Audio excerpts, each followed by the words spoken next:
All right, it calls for 85 inch pounds, which you convert that over, it's right about 7 pounds. I'm not going to worry about that right now. What I'm going to do is just show you how. I just go ahead and get them started. Like I said, hand tight, get the bolts started. I just start screwing them down. I'll always start in the middle, work your way out. I'll get them down a little bit to where I see that they're touching the rubber. That way I know the holes are all started and everything's good there. Let me pull this out of the way. Sorry guys, it's a lot easier to do this with a helper.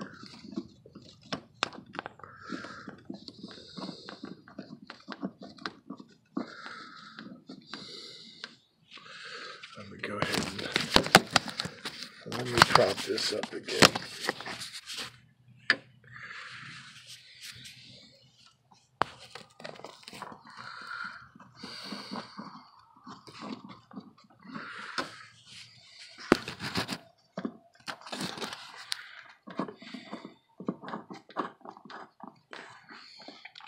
There we go.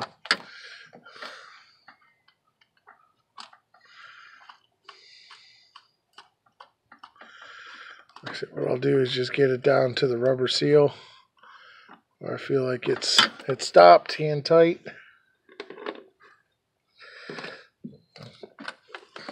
Working my way across.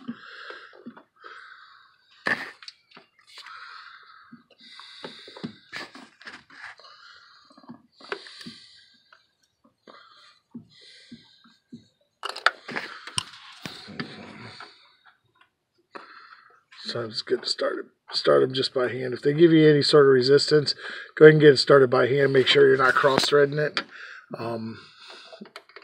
If you're a little less experienced, I can tell when it's cross-threading, but that's the easier way to get it done. Like I said, just bring it on down to the rubber. Hand tight to where it's just touching the rubber. Now I'm about to put an extension on, so I'm going to go past it real quick.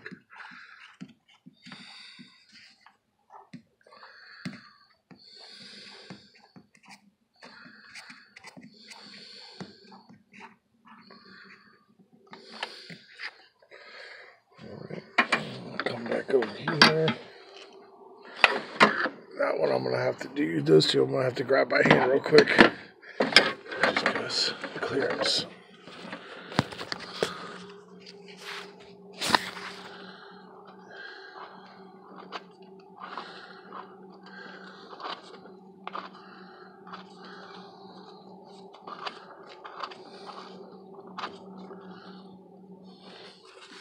Just bring them in until they touch the rubber. Like I was saying before, nothing too major about it.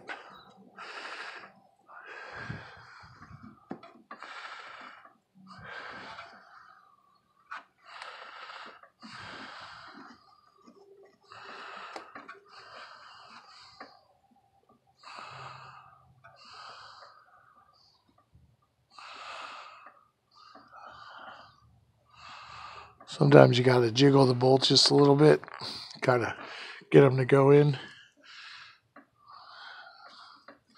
That way you know you're not cross-threading it. So that way if it gets a little sideways, you can wiggle it and it'll pop back down a little bit for you. Kind of hope you get it tightened back in. That way you don't want to cross-thread these because tapping new holes is no fun at all.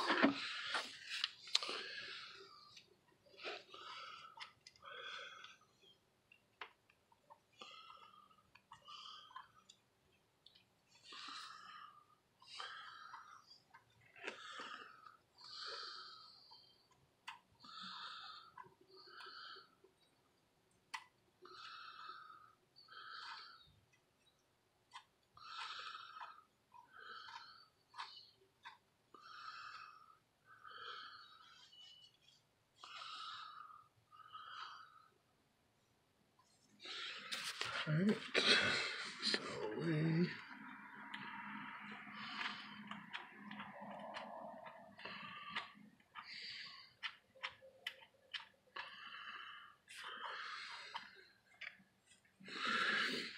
okay, we got one more down there. I can't really get my hand on, so I'm going to have to get a swivel.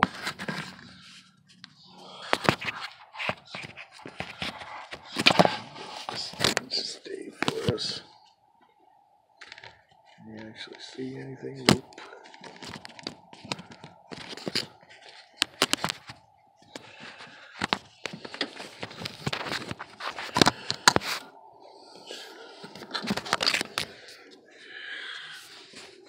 You know what? Hold on. Alright, I got my torque wrench here. Let me zoom in on it. This one's a little smaller one. So it starts out, you can start out at 0 right there. You see that 0 is right there. See the line? I'll put it down so you can actually see this. If you never used one before, you got a line right here. That line right there, you line this up, it'll give you, you know, your torque percentages. So it'll go up to 10. It'll go up to 10, 15, 20, 25, 30. So right now it's set at 0 because we got 0 lined up on this line right here. What I'm going to do is turn it, and it will go up half a pound to each click. So 1, 1.5, 2, 2.5, 3, 3.5, so on and so forth. That's going to be 5, 5.5, 6, 6.5, and that's going to be 7 pounds of torque. So that's 7 foot-pounds, like I said, and you can see it still keeps it below the 10 mark. So you're right at 7. And then what we'll do is we'll lock it in. We'll lock it in there, and then we'll start the torque process.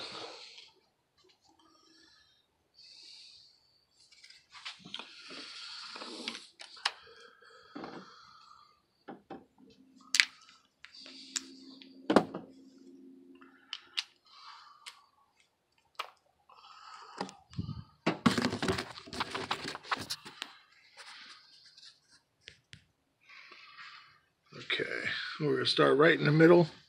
So what I'm going to do is start on this bottom one down here because it seems to be the most middle one out of all of them. So we'll do is we'll start here. Everything's hand tight. I go 1, 2, 3, 4. Now what I'll do is at this point, since it's not locking in so good, I'll go ahead and turn every one the same amount that I turned that one. Just so I know that when I actually go to torque it, it's going down pretty even. And we don't have to worry about it leaking again.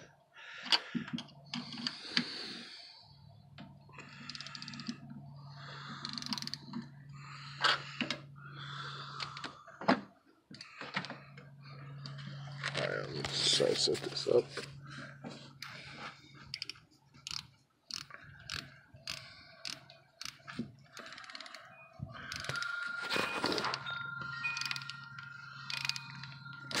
See how it's starting to squish it down a little bit, the rubber grommet there.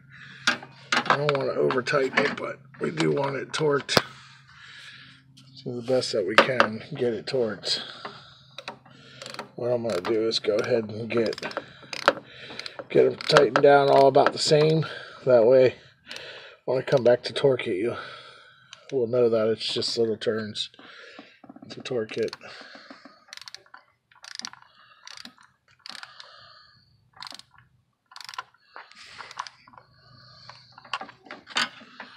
I'll be right back.